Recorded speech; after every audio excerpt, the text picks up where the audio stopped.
Oh my God! I think I picked the wrong week to stop drinking, smoking, doing anything. I'm overwhelmed. So Gotti, here we are at this. Smoking meth. I'm smoking meth. I need to start smoking some meth after watching this episode. Hank's dead. Gomez is dead. Jesse is a dog slave to Todd, and Todd has pictures of Jesse's girlfriend that he does weird things to himself in, and he's forcing Jesse to cook. Skylar stabbed or slashed Walt with a knife. The baby was stolen, but apparently for the right reasons. RC Light tried to act tonight. We actually got a Walt Jr. learning about something exciting tonight. Marie kicked some ass. Oh my God, there's nowhere to go from here. I felt like I was on meth about to have a heart attack. We didn't see any Lydia Rodart. Oh, no. So I guess maybe she has some storyline left. I guess. It's all done. Yeah, what's next week going to be? Next week is going to be all Saul talking to Walt, being like is going to be the trial of Skylar, and then the last week is Walt coming back for revenge with the gun. I mean, we're going to get into piece by piece, but this episode, but this was an emotional ride like I don't think I've ever felt on a television show ever. It just kept going.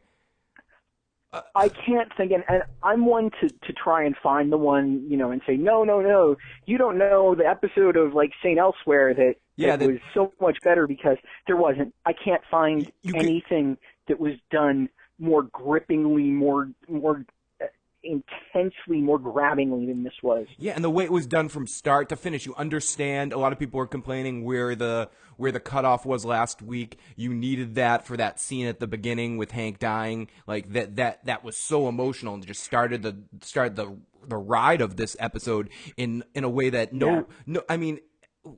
I keep saying this a few times here and there, but this episode again trumps it again. This is the greatest episode of the series. For me right now, the way I'm feeling right now, this might be the greatest Breaking Bad episode. It just hits on so many levels, and it's so funny. There's so many funny moments in this episode. Walt, I mean, we'll get to it, but Walt wheeling the barrel of money through the desert with the cowboy music. It was intense. Oh, but everybody, we'd like to thank you again for tuning into these Breaking Bad podcasts. We appreciate all the comments and rating and subscribing. If you can do that, that's all we're asking from you. We're having a lot of fun doing this, and we do it anyway, and we go to our family gatherings or anything and talk about weird television events. But because the only way you guys can help us, and it really makes us feel happy if you it makes us feel a lot better after this horrible episode if you can rate, and even if you didn't like it, give it a thumbs down. I can learn from our mistakes of being overwhelmed and destroyed. Yeah, absolutely. But yeah, just any we've feedback. We've gotten a lot of really good feedback, and it felt good that people seem to be enjoying, and the decent little the little bit core, that we can, core of an audience. Exactly, the little bit that we can add to what's going on in the episodes. We're thankful that you guys are giving us some positive feedback. So keep it up, and thank you very much. Just want to get all that fun stuff out of the way, and of course you can call or text in during this live broadcast if you're listening to this, or when you're listening to the replay on YouTube or on the website at 781-990-8509, 781-990-8509, or email me to igotissuesman@gmail.com. Right now, you can also call in Skype if you happen to have Skype right now at igotissuesman if you're listening to this live and you want to join in the fun as well with Gotti and I. So let's just get right into this because there's a lot of stuff to talk about in this episode. So Do it up. So here we go. We start with the cold open, which was a little bit for half a second like a red herring. I thought they were flashing ahead to showing Walt or Jesse cooking for the Nazis, but instead it was apparently, I don't know if it was the first time. I think it was a different play on the first time that they ever cooked. It might have been I think it was parts of the first time that we never saw. Right, parts of the first time where scenes were cut away. I mean, technically, I guess it could have been like one of the first times, but it was definitely, you saw early part of season 1, Jesse and Walt cooking, boiling. Right from the beginning, this episode grabbed you with symbolism of the boiling cauldron of whatever, I don't know the scientific term, the boiling cauldron that they're cooking the meth in, just creating the madness that's going to occur in this episode to signify the craziness. And it's Jesse and Walt's cooking for the first time, as we said early on. And there's a little drop in bit about Jesse being intelligent. You know, he drops a little bit of knowledge that he might have retained from having Walt as a teacher. And it was really when awesome. They're talking about the the certain the certain chemical or something. It was just I thought it was really cool to be able to see them acting in that manner again. You know, being old school Walt and Jesse interacting. It was kind of funny. And it goes. It was sad. It also, it was. That's what I was gonna say. Was that whole episode really? It just showed how much they had lost.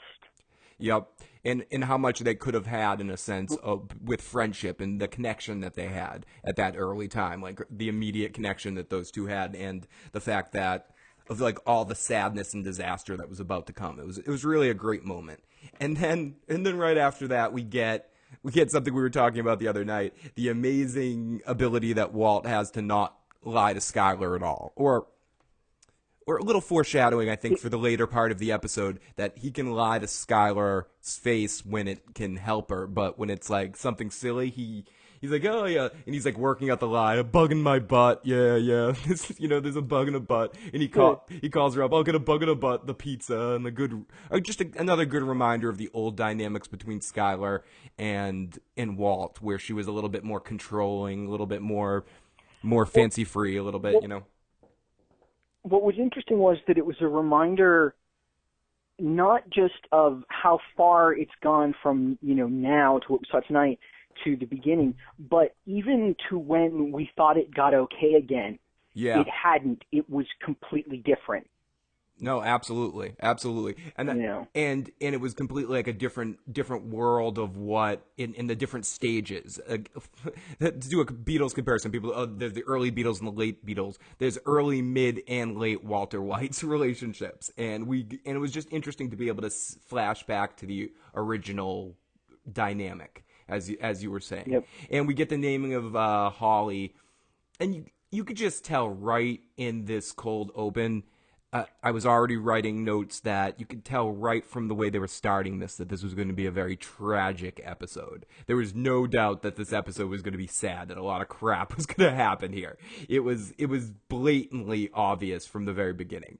And in the way that they were showing the happy times, and essentially not even the happy, I guess, the beginnings of the bad times when things were still connected to a lot of hope. Even though he was terminally ill with cancer at the time, but still there was a lot of hope in the horizon. I thought the funniest part of this scene and the best part was when he was on the phone with Skylar, seeing Jesse in the background, doing like ninja moves and stuff, and like doing and then we get a straight up of the RV, and it fades away almost into darkness. An interesting move. It was kind of, it was like one of those obvious type transitions, but I thought it worked for what they were trying to show, that you see. I guess I felt that they had used that same transition somewhere else, and it worked really well too. Yeah. So they've used it to good effect. And I thought it worked really well there to symbolize the end of that era, and that was never coming back again. We're like, a lot of people had claimed or hoped that you were going to get one last cook with Walter and Jesse, and I think this moment was definitely partly to signify that that ain't never going to happen. And also, at the same time, I do want to mention that Aaron Paul was tweeting live during the series, and I wrote down his tweets, or copy and paste them so we can keep track of what his thoughts on the episode were at this point. He just said he was talking about that scene with Walt and Skylar, and he said, "Oh no, the lie that started all lies." So, or maybe he was talking about something that hit between him and Walt at the time.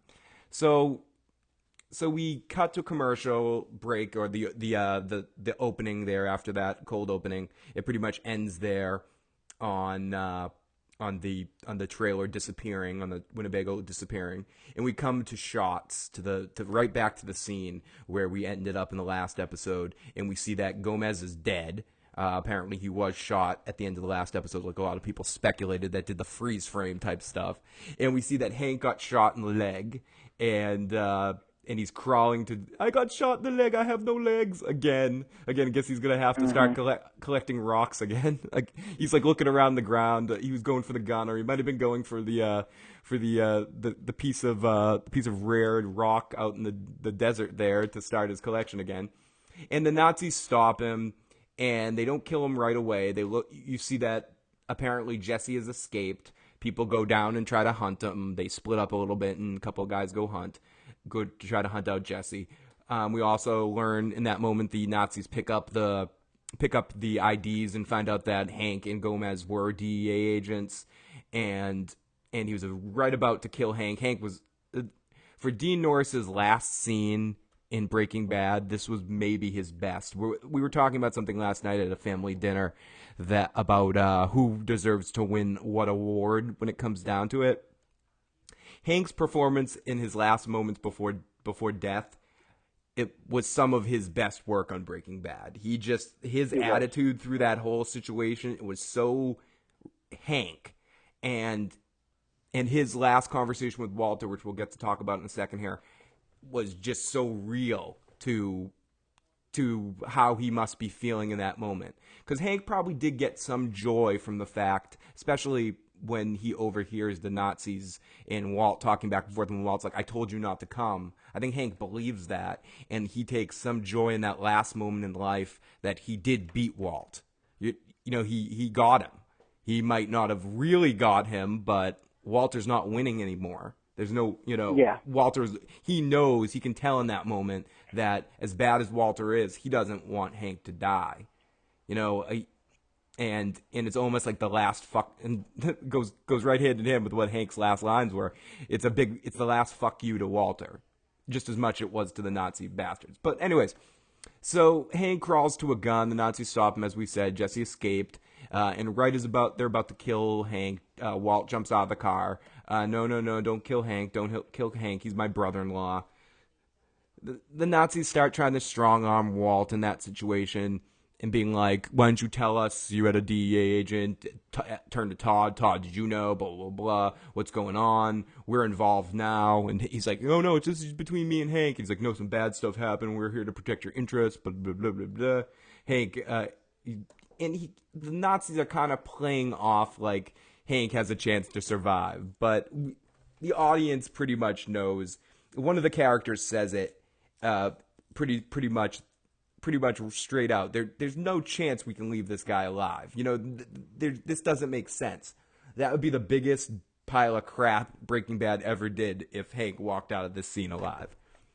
So, well, I'm always Mr. Naive when I watch these things, half the time. So I'm like, yeah, they'll let him go because he'll promise that he won't tell them anything. Yeah. And then and I'm sitting there going, when are they going to shoot him? It's not just that. It's not just that too. It's that you're conditioned, and most people are. I kind of thought about it for a second too, because we're conditioned in most series that you're not going to kill a main character like that, even if it's towards the end of the series. I mean, it's just so cold-blooded. And yeah, there's no way. Yeah, that's kind of true. There's no way we can let this guy walk out of here alive. But yeah, because most shows go the pussy route in a sense. I mean, if we have to compare this to The Sopranos again, as we compare to different other great television shows, Sopranos equivalent to this episode would be the Blue Comet episode, where Sil gets put in a coma and Bobby gets killed. As serious as that was nothing like what happened in this episode. This episode went the extra distance. The Sopranos didn't kill Meadow, or they didn't kill Carmelo, or they didn't kill Junior even. Junior survived and just stayed in a mental institute. I mean, this show went there with Hank. I mean, so yeah, there's a no walking out of here scenario. The Nazi number 2 said. And Walt really quickly goes to that. This was again a very Eisenberg doesn't think well. Walt doesn't think well when he thinks emotionally. He should have realized what they were going to do here. And Hank calls him on it. And Hank's like, for the smartest guy I know. Yeah. you didn't see that they decided 10 minutes ago what they were going to do 10 minutes ago. Exactly. And that was one of the coldest, cruelest real lines he ever had. So Walt begs them, I have money, don't kill him. If you want, you can have any future you want, get out of here. And the guy's just kind of fucking with Walter at this point, having fun fucking with this guy that his nephew looks up to, probably has to deal with all these stories. That's why the story is important that we saw Todd telling them earlier in the season, because he probably was a little pissed off about Walter, being this hero to his nephew and just a whole bunch of shit. Mm-hmm. He was looking forward to a situation like this to fuck Walter over. And he's like, and basically he says, talk to Hank, tell him that. He's like, let me talk to him. Hank, come on. You're not going to say anything, Hank. And then the Nazi just goes, yeah, so what are you going to do, Hank? Officer, what are you going to do? And he's like, my name is Asac Schrader. You can go fuck. Schrader. Yeah, and you can go fuck yourself.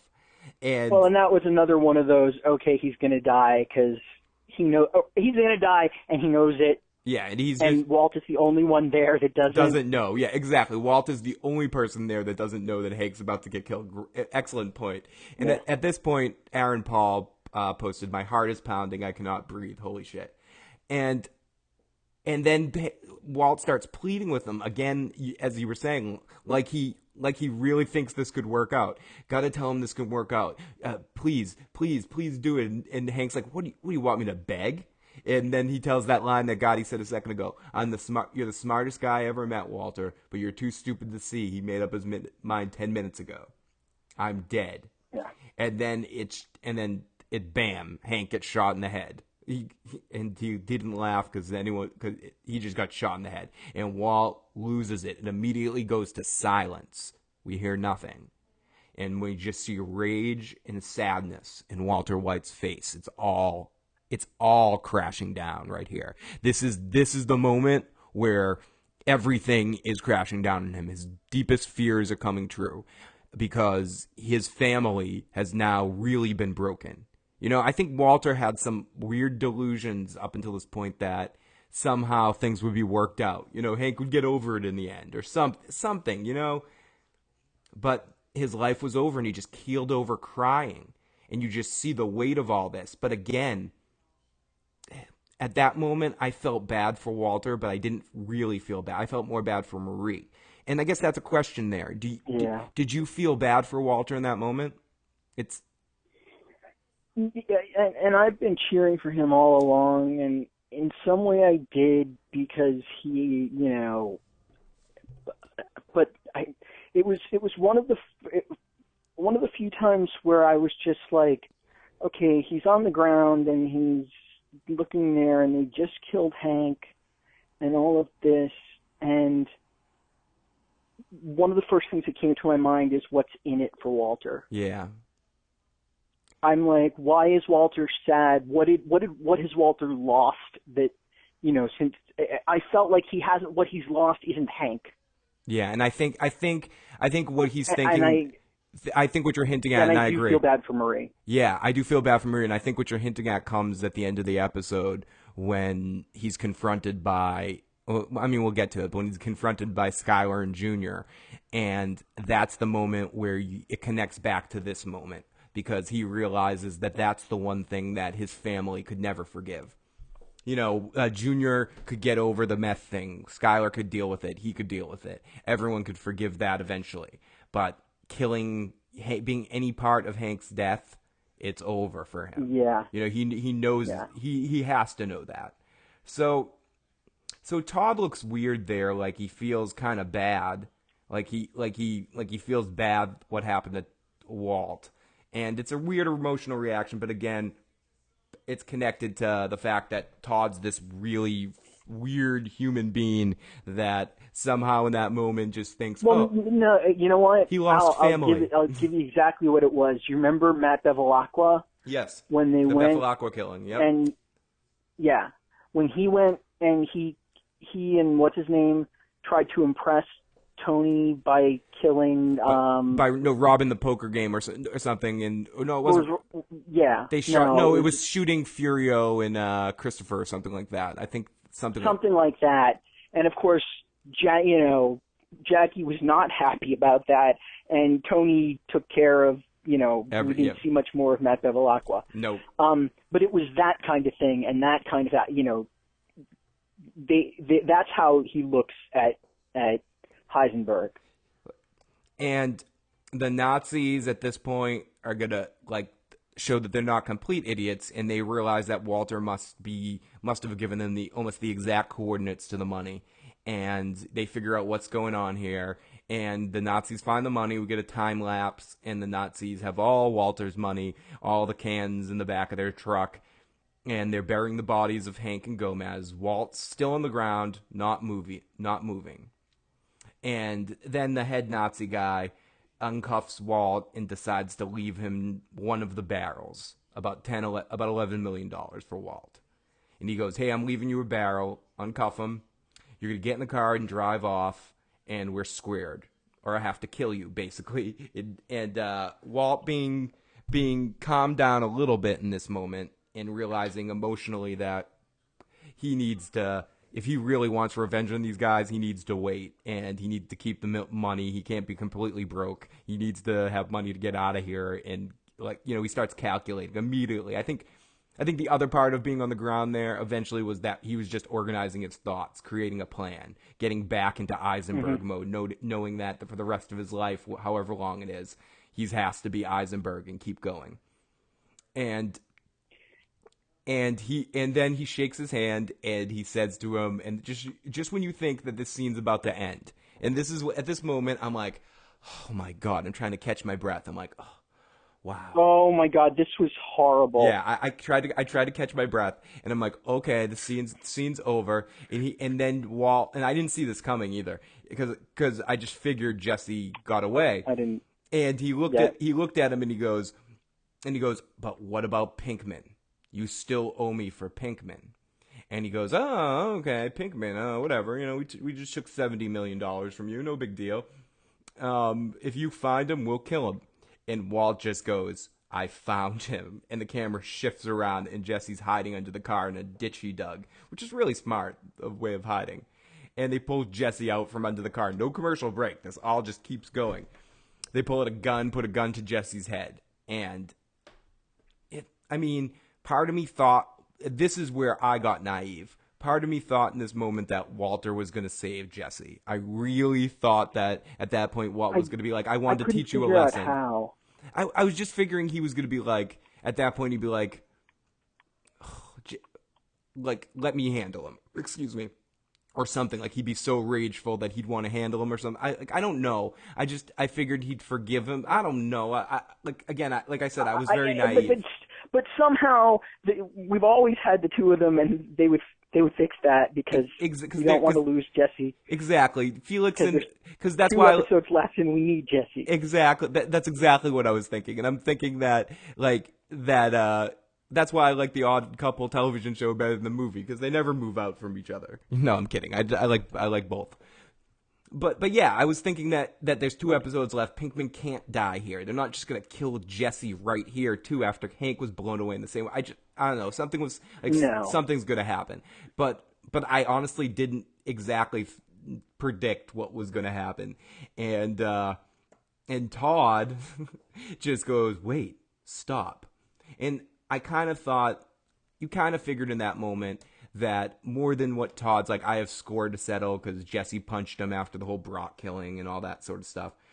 And I kind of got the feeling right there that also that he must want Jesse to teach him how to cook or something, or maybe he was going to torture him to teach him how to cook. That was what I sort of ultimately, I figured they'd been having so much trouble cooking, and he knew that Walt, that Walt wanted Jesse to have his own lab.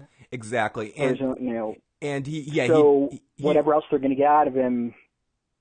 And also, one might ask, why does Todd give a crap about cooking at this point when he's just going to probably get around $10 to $15 million himself too from the cut of the $80 million? It's because we've already established that Todd's obsessed with Lydia a little bit. So he cares about continuously supplying her with the meth to try to get some of the Lydia so he can kiss more coffee cups that have her lipstick on it or something. Whatever he, yeah. Yeah, whatever he's into. I think, and it's too bad they can't do it on, Better Call Saul or something, but the rejection scene when Todd came on to Lydia, like the disgust and the shudder when she just, oh my God, no. It would be worth it. And so Todd grabs him, and they go to take him off. And then Walt goes, stop. And I was like, what the hell is Walt doing? What's going on here? And he just decides in this moment that he's never going to see Jesse again. It's never going to be a problem. He wants to do the most horrible thing he could possibly do to him. So what is that? He tells Jesse he watched Jane die. I was there. I watched her die in OD and choke to death. He didn't stop there. I could have saved her, but I didn't. And then he just looks at him, and Jesse gives him a look like, you are the devil. But it was like fear in his eyes, and because I don't think Jesse thinks he can get revenge, right? It was sadness. He couldn't believe it. I don't think he would have even thought Walt was possible. Would possibly do that. And Aaron Paul tweeted, I miss you so much. I love you. I'm sorry I didn't know. Holy crap, Gotti. That was unbelievable. When he did that, once I really absorbed it and stopped, a lot of this had me shaking. Yeah, me too. I couldn't help it. Oh. No, and once he had done that and said those things, I sat there going, if Jesse's going to be tortured or something, is he trying to give Jesse something to hate more? Yeah. No. I kept trying to go like, what is the good here? Please tell me that I'm missing some obvious good thing that he just did. And unfortunately, no, it was easy. It was evil. It was pure spite. Evil. God damn you for bringing this source of events, bringing Hank here. God damn you for bringing all of this on me, you stupid fucking idiot. I'm sorry, but that's basically what it was. It was like I want you to be tortured before you die. That's what it was. I want you to know everything you have done, everything that I've done to you. Because I think that's it. I think now Jesse knows everything Walt has done to him. Is there anything? How much of the cast and crew been almost like peeing themselves during interviews when everybody was asking that question about which of the three would be worst for Jesse? Yeah. Because one of them is actually in the show. Yeah, no, absolutely. And I do have to go to one little spoiler type thing that I know about a future episode.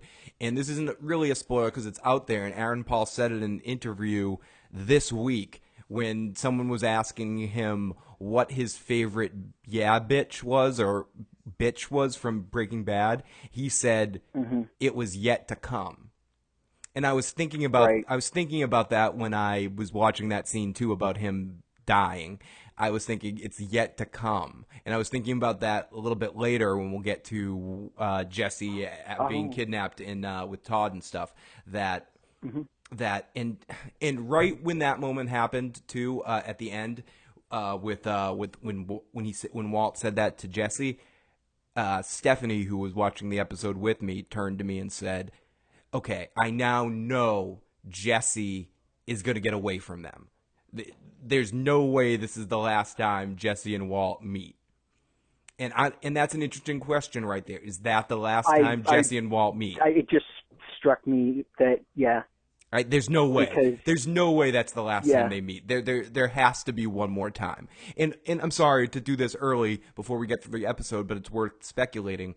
Okay, now you've got to think that from the cold open of the beginning of the season, you have to think that the gun is for the Nazis, is for revenge on the Nazis, to come back and get his money back.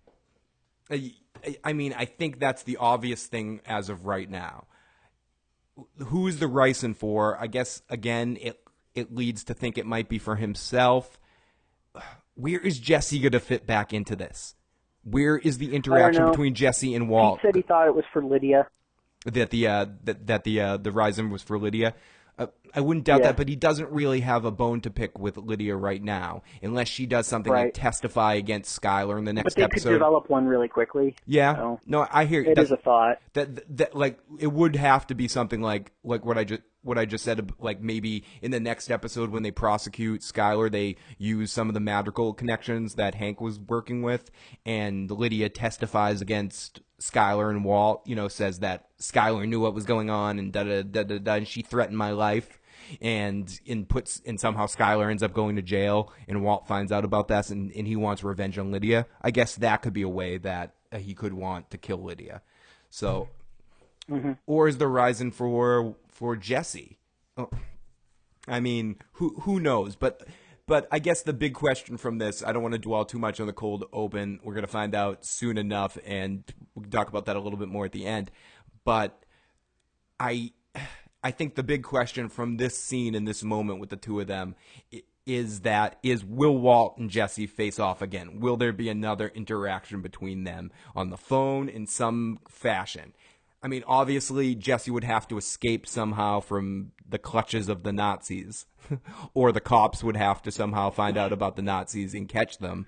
But sorry, I just pictured like a Lenny Riefenstahl film. Yeah, I mean, exactly. Jesse and the Nazis. Dun, dun, dun, dun, dun.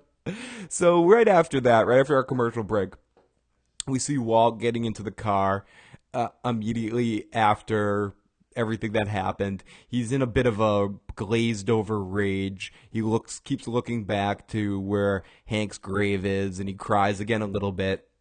And you can tell he's feeling bad for the situation with Hank, but no part of him is feeling anything for what just happened with Jesse. He couldn't have been happier about the cold-blooded shit he just did. I think he was whistling Dixie inside himself a little bit. Like, I think he felt like that was a little bit of a win in that situation. And just the lost family that he was just so sad for. And then we start the humor in the episode, because with all this craziness, there's no show on earth that can balance humor like in serious drama like Breaking Bad. This is where it excels above any program ever. And Walt runs out of gas. He's driving down the street, he runs out of gas, and he gets out of the car. You see that the bullet hole's the size of a matzo ball on the side of his car, and that hit the gas tank, and he ran out of gas. So there's no refilling it. So he's got a barrel full of $11 million in the back of his car. So there was just a good moment of him just sitting there trying to figure out what to do. He's just like, oh, shit. Well, it was one of the funniest moments ever of a guy with $10 million and no options. I was thinking that too. He was like, he has $10 million. He can't call AAA. He can't do anything. There's a hole in his gas tank. He can't get gas. There's no one drives out there to hitchhike. And especially with what we get in a second here, to show that he's just in the middle of nowhere. So Walt rolls the barrel of $10 million through the desert in a cute, funny Malcolm in the Middle type scene. It was, again, a total Malcolm in the Middle type moment, where whoever did the sound design for this episode deserves an award, because the music was so perfect in so many moments, or when the dropout in sound when Hank died. There were just so many great sound cues in this episode. The song that they used in this moment with him rolling the barrel through the desert was haunting but funny, because the lyrics of the song were very closely associated to what was going on with lost family, last money, money's running thin and rolling through the desert. It was a very perfect song, and it created such comedy. And then we get to see a Native American who sees Walt coming, and Walt's like, "Hey, I love that scene. Hey, how's it going? Is that your truck?" And the Native American's like, no. Yeah, that's my truck. So he goes, sort of. And he's like, I want to buy it. Not for sale. And Walt just pulls out a stack of probably about, I don't know, probably like 25, 50 grand maybe, and just like... Yeah, it was like tens of thousands of dollars, it looked like. And throws it at him. And next thing you just see him driving off in the truck. It was just a really, again, a funny scene, the way it was shot, and it just the perspective of it, of seeing Walter in the middle of shit and rolling this man with lung cancer with $10 million rolling through the desert. Just hilarious. I almost expected him to be in his underwear too. And I forgot that in the cold open, when we're in the past, seeing Walt in the desert in his underwear with Jesse dancing around in the background, it was just so perfect. So we cut to a commercial, and then we get Marie walking into the A1 car wash with a little gloaty look in her face. And until she spoke, I had no idea who knew what, or who told who what, or what she was going to say, and I didn't know. Yeah, it was played perfectly by her. It really was. Yeah. And I found these whole scenes with Marie and the whole Hank situation and gloating, because basically what we get here is Walt Jr. and Skyler are in the office doing their A1 stuff, having A1 day, and Marie comes in and is like, I need to talk to Skyler alone. They go to the office, and we have a good, like, no joke, a good 10, 15 seconds of silence. No dialogue, nothing, just silence. And then Skyler breaks the silence and says, I have nothing to say. And Marie's like, no, sit and listen. And basically Marie just wants to gloat and basically say what's interesting? Mm-hmm. There was, that scene was just silence, and I hate scenes with silence. So if you do a scene with silence and I don't realize it, you've accomplished something. Do you know what I mean? You've done it for a reason. Yeah, it was, and I haven't been sitting there waiting for it to go somewhere. And the reason was leading that tension. And Marie wanted to say she won. I think this is her last-ditch attempt to try to save her sister. And you get Walt lost. She's trying hard to reconnect with her and wants to get her ready for the court case. And Marie's basically trying to control the situation. She wants all the confession videos. I just found these scenes very, very sad. That Hank was already dead. It was like, it wasn't, again, with the people rooting for Walt versus rooting for, I don't know what,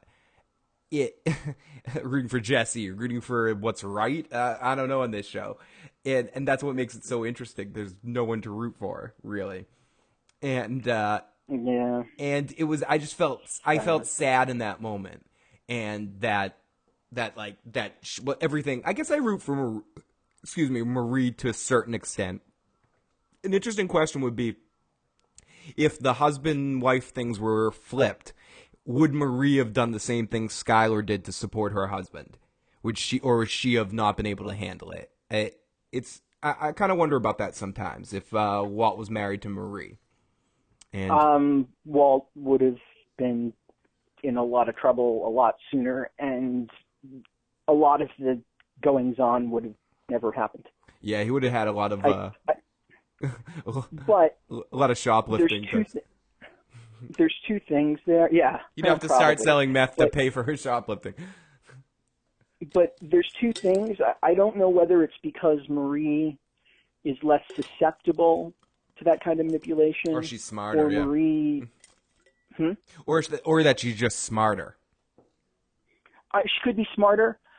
She could be, more moral, or Marie doesn't have children who she can get manipulated. She can't manipulate. No, I see what you're saying in the sense someone can't manipulate her because of the children. In the sense that, like, when you have kids and you're in a family, a lot of people stay in relationships that they don't want to stay in just to protect the family, and I think that was a big source of guilt for Skyler. I think it was too. So finally, Marie's been listening to our podcast. Marie wants Junior to know. She makes a case to say Junior needs to know. Finally, someone said it. And Skyler's just like, no, Junior's never going to find out. It's just like, come on, Junior needs to find out. And I'm glad Marie finally said it. She wins my awesome character award this week. A character who I never really liked, she was there.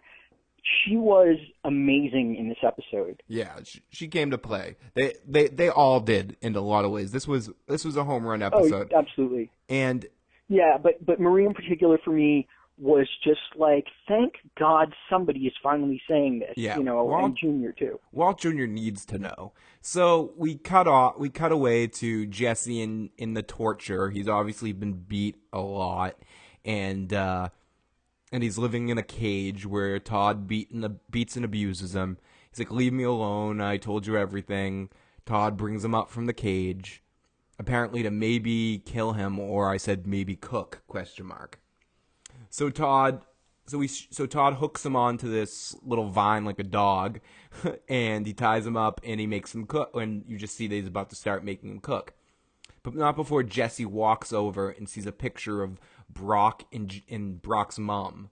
And this guy Todd's a fucking sicko. He's complete crazy that he wants to get inside Jesse's mind before he kills him. He's that type of psycho that he's connected to the way that Jesse was emotionally affected by the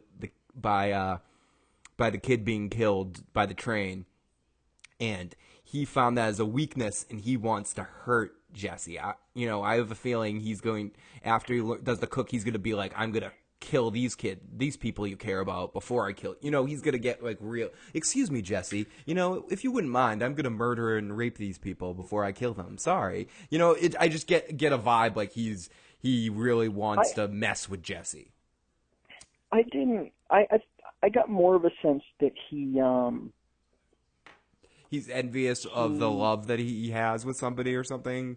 Like no, that he's just fascinated by Jesse because he can't imagine what the connection with the kid was. Interesting. No, or maybe he does connect, or maybe he does connect with it a little bit because of the way he was raised as well, and he understands the obsession with kids, which is maybe why he grabbed the spider when the other kid was killed to save a memento, to try to, he did feel bad about it in a sense because he's a kid.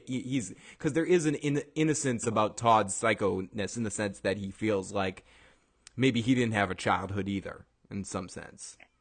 Right, and it wound up being, am I being a good psychotic murderer now? Because I think I do a real good job at it. Yeah, exactly. Aren't I doing a good job, Mr. White? Aren't I doing a good job, Walter? So right at this... Yes, you are, Ricky Hitler. Aaron Paul tweeted, should this episode of Breaking Bad come with a Xanax? And he also tweeted, dog on a leash. So after that scene, I'm actually surprised. I almost had a feeling like we weren't going to get this.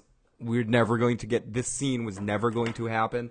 That as you said, that Walter Jr. would be sitting eating breakfast in the middle of the desert somewhere, and someone would be like, "Oh, your dad's a meth cook," show him the evidence and excuse me, water. But yeah, I never thought we'd see this scene, but we do get it. We get Junior's reaction. And of Marie and Skylar telling him that Walter was Eisenberg, a meth cook, and Hanks arrested him.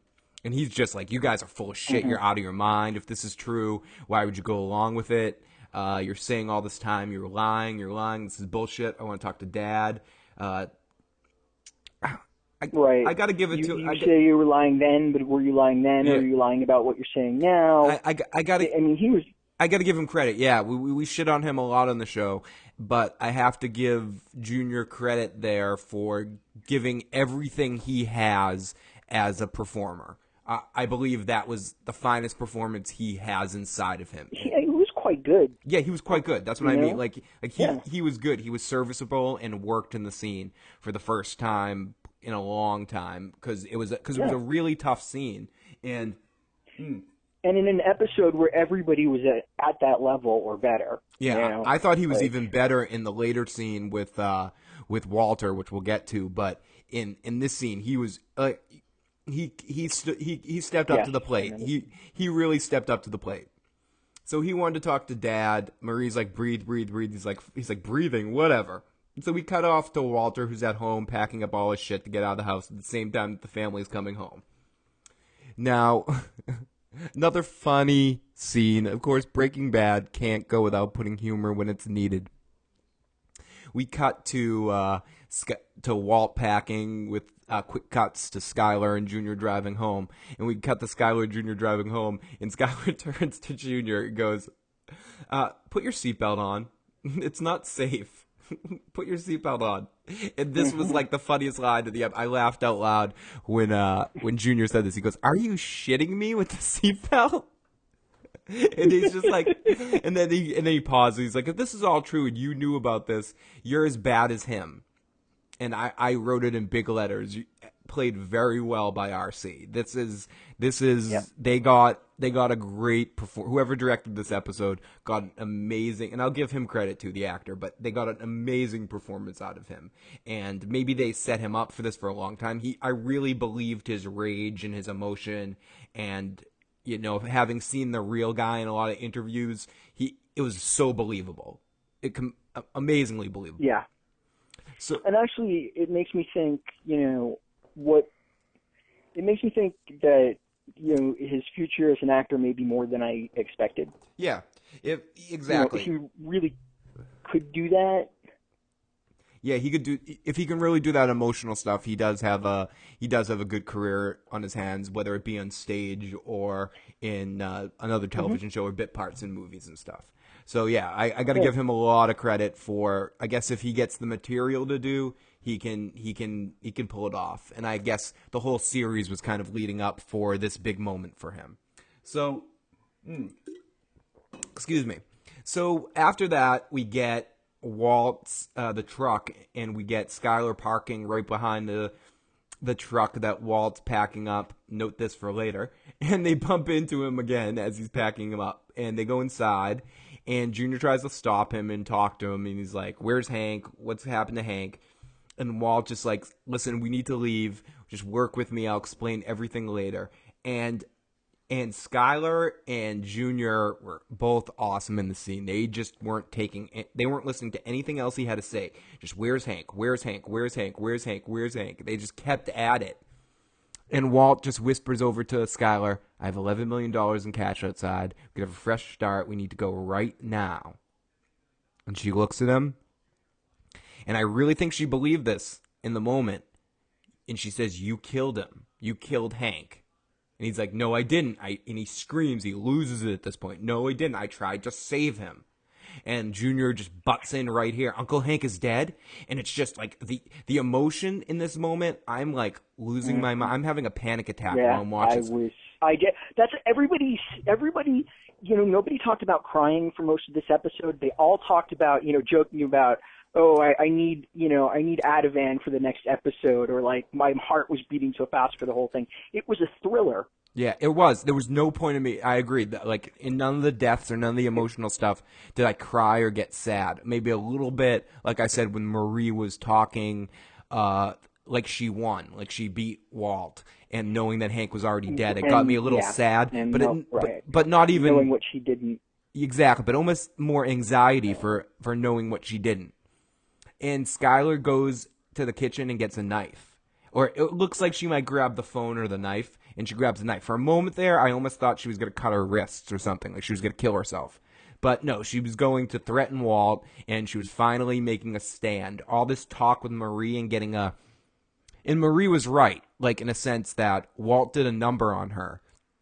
And seeing a moment of the light side again, seeing a moment of what is good, kind of made Skylar realize. And I also think, as we were talking about before, Hank dying and the thought that Walt might be responsible for Hank really dying is a line that she won't cross, is the last of it. And she even says it. "That's it. I'm done.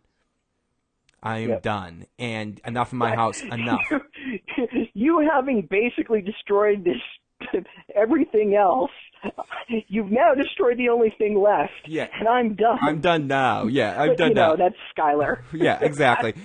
You've sold meth, killed drug dealers, melted down their bones and chemicals. You've laundered $80 million, but you killed Hank, a guy that wanted to kill you or destroy you. That congratulations. That's enough. I can't take anything. So he goes to kick her out or kick him out, and he doesn't leave, and he kind of steps towards her, and she cuts his hand with a knife, and we get a slow motion wrestle on the knife wrestle on the floor with the knife. Not slow motion, just we get like a lot of action here between. That was freaky. Intense. I kept him go nuts on her.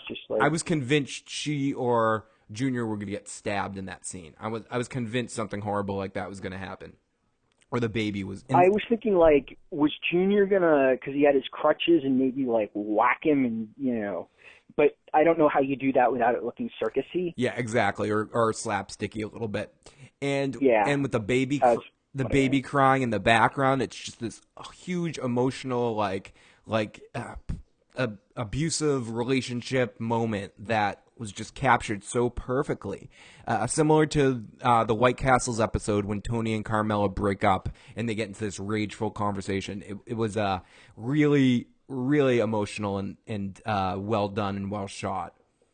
And Junior picks up the phone and calls the cops and says his dad threatened his mom with a knife and get here. And the look on Walt's face when he did that, like he couldn't believe that his son was doing this. And both his sons betrayed him to the cops, him and Jesse, both his sons. Both his sons that sold him out. And I think that's part of what he was thinking too. It was so horrible. It was the look of death. It was that again I think it's Eddie Murphy that does that joke, like the cold death mafia look, just that like, oh my God, Fredo, I know it was you. You're the one that broke my heart. It was just horrible. And then at that point, Walt leaves, and Skyler gets up because I didn't realize what happened. Walt grabs the baby, and he drives off. But no, he can't get out of the parking lot. So he has to back the truck, backing the car up to get the car out of the parking lot. That's why, again, hilarious, but horrible. And he drives off. It was awful. Awful. It was so awful. It was terrible, but he was so determined. He was so determined. He was like the mighty thing that could, the mighty train that could. And Walt and Skyler runs down the road. You kids run away. I'm going to get you. No, Skyler runs down the road and to try to stop him, and he just drives off. What's interesting in this moment is, at that moment, as much as I hated Walt before, I was like, how the hell could he do that? What the hell is wrong with Walt? But remember, I went into this episode still wanting Walt to win just because I felt like seeing it for some reason. And he just, I hate him. Yep. But he is that monster that everybody was saying. But then at the end of the episode, like always, they throw you the opposite way. You realize that stealing the baby was just a ploy. Was part of the ploy that he has to get all the blame off Skyler. And we'll get to that. But or is it? Because I get a feeling like that it was it was his mind worked in that moment, that even in his warpness he was trying to do that. He always knew he would return the baby before he went off with Saul's guy. Or did he? That's an interesting question there. Did the conversation with Skyler change his mind about the baby? But it seemed like before he called her, he was already at the fire station, so he'd already planned to drop off the baby. I don't know, but I agree. At that moment, I thought the same exact thing you did. I thought, fuck Walter White. He's truly evil. Yeah. And because I was kind of with you too.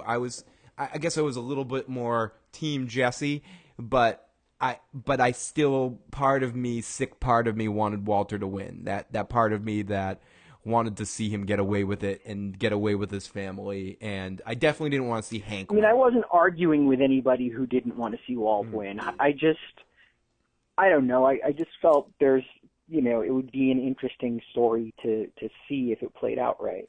And he still might in some way. Who knows? Yeah. And right after this moment ended, I turned and Steph and I were like, okay, the episode's over. And we're like, holy shit, there's 10 more minutes to this episode. How the hell is there 10 more minutes to this freaking episode? Yeah. And Aaron Paul tweeted at that moment, who's losing it right now, question mark. Everybody, Aaron Paul. So we go back immediately after the break to a koala bear, and which a really cute koala bear. And Walt's in a rest stop bathroom dealing with even more shit, literally. And we get Holly, the baby, even puts in an amazing acting job. Like unbelievable. They get a good acting performance out of a baby that starts asking for mama, mama, mama, mama, mama. And it's like, again, like sad, but sad in like that anxious, sad way that you're like, something bad is happening here. Like, oh my God, he's stealing the kid. And you really, maybe it was in that moment that Walter decided to return the baby. It's probably in that moment, because I think part of him's thinking, to connect to what you were saying, that he's thinking Holly's the only chance he has left with family, because he can raise her in a different environment that she doesn't know any of this. That she thinks of him as just daddy. Right. If he survives. And then where's the cancer fit into this? Like, how's he thinking about stealing the baby if he has 6 months to live? But whatever about that. So how do you figure that this was his way of getting Skylar out of it? Because, and I'll get to this in a second, or it's in this scene. So in the sense that after this scene with Holly yelling mama, mama, mama, Walter hugs her, hoping that eventually she'll stop, but she's all he has left. And then we go to Skylar with the cops, with her admitting the crime. Yep. Marie's dealing with the possibility of Hank missing, and we get the phone call that we pick up, and we get Walter on the phone disrespecting, yelling at Skylar, being like, "You listen, bitch, this was all me, you're an idiot, da da da da da da." And this is where I think it connects, and he's basically yelling at her, and I think it's evident in the scene that he's trying to make it seem like she was abused, or more of an abusive relationship than she actually was, and not responsible for the events that happened. And I guess if we're to believe that, part of me at that moment thought that that's why he kidnapped the baby too, to make himself look even worse, in the same way of why he admitted to Hank's death in that moment, where he's like, yeah, I killed Hank. Hank's dead. You're never going to see him again. He crossed me and he died. Just to make himself seem more. He said you're never going to see Hank again, didn't he? Yeah, I think you'll never see Hank again. I think he said. And also, he didn't kill Hank. He's like, you better toe the line. After all that, he wound up not killing Hank. Exactly. He's like, you better toe the line, or you'll wind up just like Hank, I think is what he said. And I guess what I'm thinking with the baby, that he took the baby to make himself look even more worse, to make himself look like a kidnapper too, that he would be that have that bad of a relationship with Skylar that he'd want to steal the baby. Don't make me put me through this again. But now talking about it, I tend to more agree with you that it was a moment of weakness and being evil, and that he changed his mind in the moment in the rest stop when he saw the baby just yelling mama, mama, mama. And he realized he didn't want to be on the run with a baby. It was selfish Walt being like, I love her, but do I really want to be on the run with this baby? And I'm going to die of cancer soon, and thinking about everything. Right. What am I going to do? What am I going to do? What am I going to do? Leave the baby in $10 million with Saul? Like, Better Call Saul. It's going to be a post in the future episodes with Saul raising Holly. No, that's not going to happen. So we see that he leaves the baby near a fire station in a fire truck, and I wrote that I thought in that moment he took her to appear more evil and more more vicious, to dissuade more blame from Skylar, but who knows? And then we cut to Walter at with the same spot that Jesse was a couple episodes ago, waiting for Saul's guy to disappear him.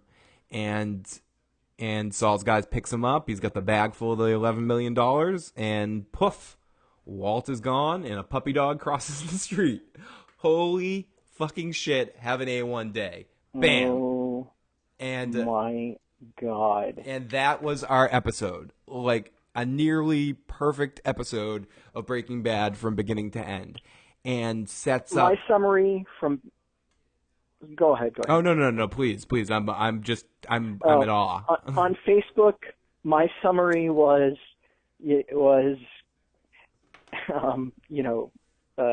this week's Breaking Bad : everything happens to everybody. Yep, everything happens to everybody. I think Chris just about it. It is. It's the. It's unbelievable. Unbelievable. Like the family stuff was so tense and horrible. The fact that Walt Cross, think about it. He basically, he tried to argue for Hank's life, but it was his fault.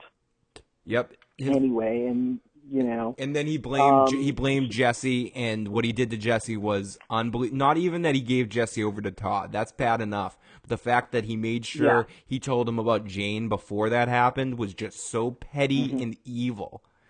He stole the baby. Oh, it was unbelievably awful. And where does Walt go from here? It's who knows. It's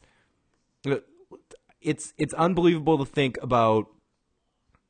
I mean, the rest of the series is probably going to end up with, I don't even know. I mean, next episode from the previews, it seems like it's the police looking for Walter and Skyler dealing with a whole bunch of shit and Saul dealing with it too, because Skyler's obviously going to implicate Saul into all this. And what I heard from, what I basically, you sort of put together is, I think probably Marie can be found not involved in any of this. Yeah, definitely. She's not involved. Junior's not involved. No. None of them. No. Skyler is, though. Mm-hmm. Which basically I think is going to wind up with Marie being the single mother of Holly and Junior. And Holly. Yeah, no, because there's no way Skyler's not going to jail or not being taken care of not even by a Saul. Barrel of money to support them with. Nope, and Saul is also in trouble too. And let's respond to a couple of tweets towards us during the episode, or people talking about the episode. We love it when you tweet us, oh beloved audience. Yes, even a 1-year-old is good on Breaking Bad. Yeah, we said that. Absolutely. True. Absolutely. What else we got here? We got a couple more. Honestly, after experiencing the Red Wedding episode of Game of Thrones a while back, this breaking episode blew it out of the water.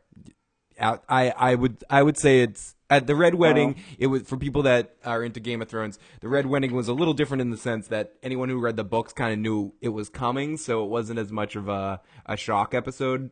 And this episode was just nonstop action in a real world rather than like a setup for that. I do enjoy Game of Thrones. I love the Red Wedding, but this episode blew that out of the water. I stopped watching Game of Thrones. It was just too much. I needed a whiteboard to keep track of the characters. I hear you. Yeah. I don't think I can. Someone said I don't think I can handle another week, let alone 2 weeks. And and I was thinking that before too. Like, maybe we don't need 2 more episodes. Maybe I'm mistaken. Maybe they can just make an announcement. Yeah. And our last comment. So the general consensus is that I need to wear a diaper when I watch Breaking Bad, because I lose the ability to think about bodily functions. Yes, they need to start releasing the Breaking Bad diaper. Whew. Diaper. So, Gotti, I need to go take a shower and feel better about myself and probably take something to sedate me in hype for next week. So leading into next week, like we said, I think Skylar will be dealing with a lot of crap next week, and I assume next week will be very heavy on if we get any more Lydia. It's going to be in the next episode, has to add any Lydia story. If she has anything left to do, it needs to be introduced in the next episode. And we're obviously going to get more of Todd and Jesse. Do we think that this is the end of Jesse Pinkman, or Jesse escapes? Again, do we think Jesse escapes? I think Jesse escapes, but I'm of the opinion right now that Jesse is the one who dies. Mm-hmm. At the end? Either Walt or Jesse has to die.